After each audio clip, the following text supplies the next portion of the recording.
আসসালামু আলাইকুম। সংবাদে আপনাদের সবাইকে স্বাগত জানাচ্ছি। আমি ফিরোজ তোহা। শুরুতেই আরবে কেবলস সংবাদ শিরোনাম। ইন্নালিল্লাহ, আবারও পুরো মধ্যপ্রাচ্যে তৃতীয় বিশ্বযুদ্ধ শুরু হতে চলেছে। মার্কিন যুক্তরাষ্ট্র এবং দখলদার ইসরায়েলি বাহিনীর সঙ্গে ইরান আলোচনা ব্যর্থ করে দেওয়ার পরই মার্কিন যুক্তরাষ্ট্র পুরোপুরি হতাশার মধ্যে পড়েছে। পরিস্থিতি খুবই খারাপ আকার ধারণ করায় মার্কিন যুক্তরাষ্ট্র চরমভাবে ফেঁসে গিয়েছে। তাই তারা এখন ইরানের সঙ্গে যুদ্ধ না করে বরং যুদ্ধবিরতি দিতে বাধ্য হয়েছে মার্কিন যুক্তরাষ্ট্র। আর মার্কিন যুক্তরাষ্ট্রের প্রেসিডেন্ট ডোনাল্ড ট্রাম্পের উপর গতকাল হিলটন হোটেলে হামলার পর মানসিকভাবে ভেঙে পড়েছে মার্কিন যুক্তরাষ্ট্রের প্রেসিডেন্ট। তাহলে কি হতে চলেছে বিশ্বে? আর এরই মাঝে পাকিস্তানে আবার ফিরছে ইরানের প্রতিনিধি দল। আর এরই মাঝে আমাদের হাতে এসে পৌঁছেছে এই যুদ্ধের সর্বশেষ গুরুত্বপূর্ণ সবথেকে তাজা আপডেট সংবাদ আপনাদের জানিয়ে দিব। প্রথমেই জানাবো, আজ রাতেই পাকিস্তানে ফিরছে ইরানের প্রতিনিধি দল। আবারও পাকিস্তান সফর করবে ইরানের প্রতিনিধি দল। ইরানের রাষ্ট্রীয় গণমাধ্যমের প্রতিবেদনে বলা হয়েছে, পররাষ্ট্রমন্ত্রী সৈয়দ আব্বাস আরাগচি ওমান সাগর শেষ করে রাশিয়া যাওয়ার আগে আবারও পাকিস্তান সফর করবেন। প্রতিবেদনে আরও বলা হয়েছে যে যুদ্ধবন্ধের সঙ্গে সংশ্লিষ্ট বিভিন্ন বিষয় নিয়ে আলোচনা করতে ইরানের আলোচক দল তেহরানে ফিরে গিয়েছিল। এরপর জানাবো, জেনে স্বস্তি পেলাম ট্রাম্পের অনুষ্ঠানে গুলির ঘটনায় যা বললেন নরেন্দ্র মোদী। ওয়াশিংটনের হোয়াইট হাউসে সংবাদদাতাদের নৈশভোজে গুলির ঘটনার পর আন্তর্জাতিক প্রক্রিয়া অনেকেই শুরু করেছে। এর মধ্যে ভারতের নরেন্দ্র মোদী এই ঘটনার তীব্র নিন্দা ও স্বস্তি প্রকাশ করেছেন। এদিকে গাজায় ইসরায়েলি হামলায় নিহত 4। ফিলিস্তিনের গাজা উপত্যকায় ইসরায়েলি হামলায় আজ অন্তত 4 জন নিহত হয়েছে বলে স্থানীয় স্বাস্থ্য কর্মকর্তাদের পক্ষ থেকে বিষয়টি নিশ্চিত করা হয়েছে। ফিলিস্তিনিদের সঙ্গে যুদ্ধবিরতি থাকলেও দখলদারেরা এখনও বিভিন্ন জায়গায় ফিলিস্তিনিদের এই কর্মকাণ্ডগুলোর উপর তারা হামলা চালাচ্ছে। হামলা চালিয়ে মূলত তারা এই রাষ্ট্রটিকে একটি ব্যর্থ রাষ্ট্রে পরিণত করতে চায় বলে এমন তথ্য সামনে এসেছে। এবারে জানাবো, ভারতের দিল্লির বিমানবন্দরে উড্ডয়নের সময় বিমানে আগুন। ভারতের দিল্লির বিমানবন্দরে উড্ডয়নের সময় একটি যাত্রীবাহী বিমানের ইঞ্জিনে আগুন লাগার ঘটনায় 6 জন যাত্রী গুরুতর আহত হয়েছে। কর্তৃপক্ষ জানিয়েছে, নিরাপত্তাজনিত কারণে উড্ডয়ন বাতিল করলে জরুরি ভিত্তিতে সবাইকে নামতে হয়। তখনই মূলত এই ঘটনাটি ঘটে। এবং সর্বশেষ জানাবো, আজ থেকে টানা ভারী বৃষ্টিপাতের আভাস। টানা তাপপ্রবাহের মধ্যেই আজ থেকে দেশের 8 বিভাগেই ভারী বৃষ্টিপাতের আভাস দিয়েছে আবহাওয়া অধিদপ্তর। সংস্থাটি জানিয়েছে, আগামী 5 দিন দেশের কোথাও না কোথাও মাঝারি ধরনের ভারী থেকে অতি ভারী বৃষ্টিবর্ষণ হতে পারে বলে এই বৃষ্টির প্রবণতা বেড়ে ধীরে ধীরে তাপপ্রবাহ প্রশমিত হচ্ছে। প্রিয় দর্শক, এতক্ষণ শুনছিলেন সংবাদ শিরোনাম, এবারে বিস্তারিত।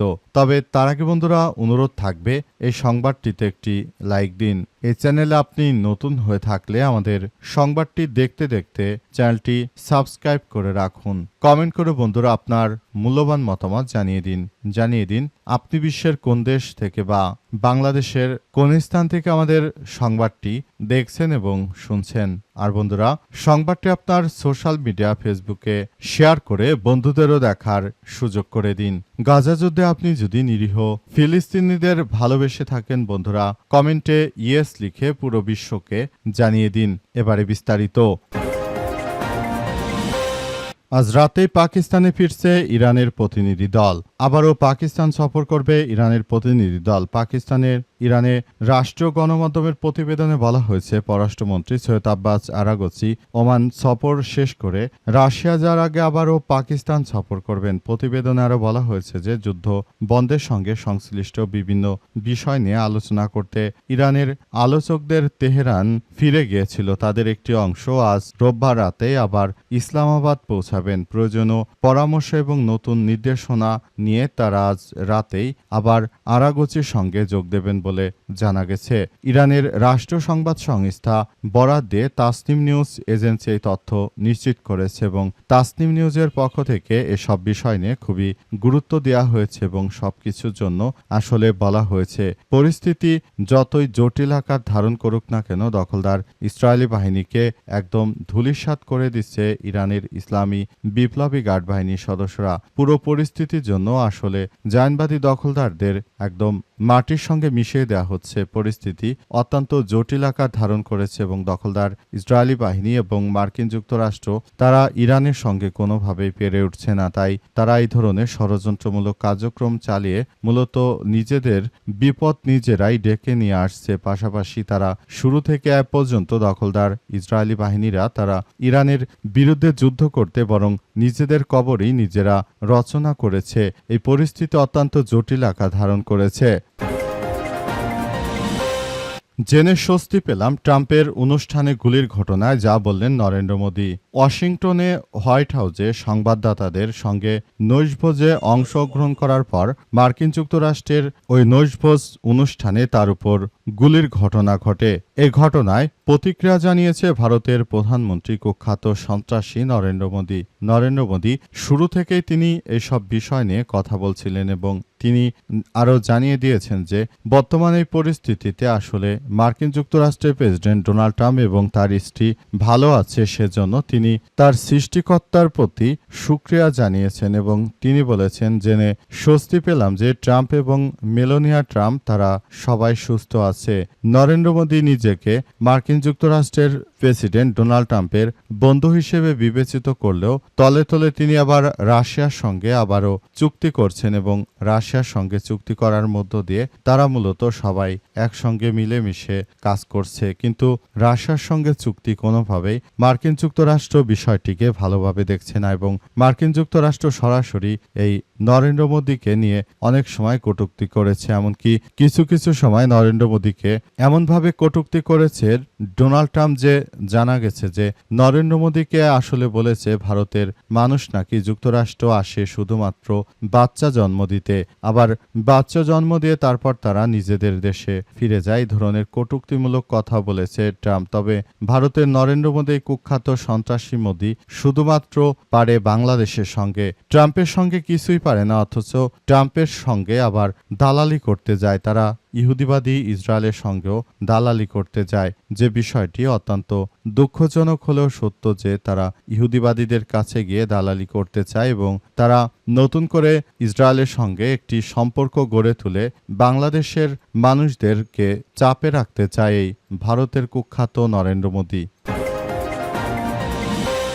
গাজায় ইসরায়েলি হামলায় নিহত 4। ফিলিস্তিনের গাজা উপত্যকায় ইসরায়েলি হামলায় নতুন করে 4 জন নিহত হয়েছে বলে জানা গেছে। নতুন করে আবারও এই ধরনের অনাকাঙ্ক্ষিত হামলার ঘটনা ঘটিয়েছে দখলদারেরা তারা শুরু থেকে যে ধরনের কার্যক্রম চালিয়ে যাচ্ছে এটি কোনোভাবেই গ্রহণযোগ্য হতে পারে না। সবকিছু পরিস্থিতি অত্যন্ত জটিল আকার ধারণ করেছে। পুরো বিশ্বজুড়ে দখলদার ইসরায়েলি বাহিনী যে ধরনের কার্যক্রম তারা নিরীহ ফিলিস্তিনিদের সঙ্গে গড়ে তুলেছে এটা পৃথিবীর ইতিহাসে একটি বিরল ঘটনা হিসেবে দাঁড়িয়েছে এবং এই পরিস্থিতির মধ্য দিয়ে যেতে হলে এখনই সবাইকে আরও বেশি সতর্কতার সহিত কাজ করতে হবে। দখলদারেরা তারা শুরু থেকে নিরীহ ফিলিস্তিনি মানুষদেরকে হত্যার মধ্য দিয়ে যে ষড়যন্ত্রমূলক কার্যক্রম শুরু করেছিল, আসলে সেখান থেকে সবাইকে বাঁচতে হলে মুসলিমদেরকে আরও বেশি সতর্কতার সহিত কাজ করতে হবে। যদি এভাবে তারা বছরের পর বছর ধরে মুসলিমদেরকে হত্যা করে থাকে তাহলে ভবিষ্যতে মুসলিম নিধনের ক্ষেত্রে এই জায়নবাদীরাই পৃথিবীর একমাত্র রাষ্ট্র হবে যারা এ পর্যন্ত সবথেকে বেশি মুসলিমদেরকে হত্যা করেছে। তারা মুসলিমদেরকে হত্যা করার মধ্য দিয়ে আসলে পুরো পরিস্থিতি খুবই জটিল আকার ধারণ করছে এবং সবকিছু ধ্বংসস্তূপে পরিণত হয়েছে। অত্যন্ত দুঃখজনক হলেও সত্য যে জায়নবাদীরা তারা যুদ্ধবিরতি করার পরও এখনো নিরীহ ফিলিস্তিনিদের উপর এভাবে অত্যাচার চালিয়ে যাচ্ছে। এটা মুসলিম হিসেবে মেনে নিতে অনেক বেশি কষ্ট। দিল্লির বিমানবন্দরে উড্ডয়নের সময় বিমানে আগুন। ভারতের দিল্লির বিমানবন্দরে উড্ডয়নের সময় একটি যাত্রীবাহী বিমানের ইঞ্জিনে আগুন লাগার ঘটনায় 6 যাত্রী আহত হয়েছে। কর্তৃপক্ষ জানায় নিরাপত্তাজনিত কারণে উড্ডয়ন বাতিল করে জরুরি ভিত্তিতে সবাইকে নামানো হয়েছে। এনডিটিভির প্রতিবেদনে বলা হয়েছে বিমানটি পরিচালনা করছিল সুইস আন্তর্জাতিক বিমান সংস্থার ফ্লাইট নম্বর এবং X147 বিমানটি সুইজারল্যান্ডের জুরিকগামী ছিল। এটি একটি এয়ারবাস A3 330 মডেলের বিমান। জানা গেছে স্থানীয় সময় 1:08 বিমানটি রানওয়ে উড্ডয়নের সময় হঠাৎ করে বিমানটিতে আগুন লেগে যায় এবং আগুন লাগার ঘটনায় সবাই হতচকিত হয়ে পড়ে। বিমানটিকে নিয়ে তারা আসলে কি করবে কার্যক্রম সেগুলো আসলে বুঝে ওঠার আগেই বিমানটিতে একটি যান্ত্রিক ত্রুটি দেখা দেয় এবং পরিস্থিতি খুবই খারাপ আকার ধারণ করে সবকিছু ধ্বংসস্তূপে পরিণত হয়। বর্তমান সময়ে বিমানটির যে কার্যক্রম রয়েছে সেই কার্যক্রমগুলো পরিচালিত করার ক্ষেত্রে সবাই আরও বেশি সতর্ক থাকছিল এবং সবাই বিষয়গুলো নিয়ে খুবই জটিলতার মধ্য দিয়ে যাচ্ছিল বলে এমন তথ্য জানা গেছে। বর্তমান সময়ে ভারতের বিভিন্ন জায়গায় এখন নতুন করে আবারও একটি কার্যক্রমের সৃষ্টি হয়েছে এবং ভারতের সরকার প্রধান যে নরেন্দ্র মোদী রয়েছেন সেই নরেন্দ্র মোদী কিন্তু সবকিছুর জন্য আসলে পুরোপুরি তিনি প্রস্তুত নন। সবকিছু তিনি একটি সিস্টেমেটিক ওয়ের মধ্য দিয়ে এগিয়ে যাচ্ছেন।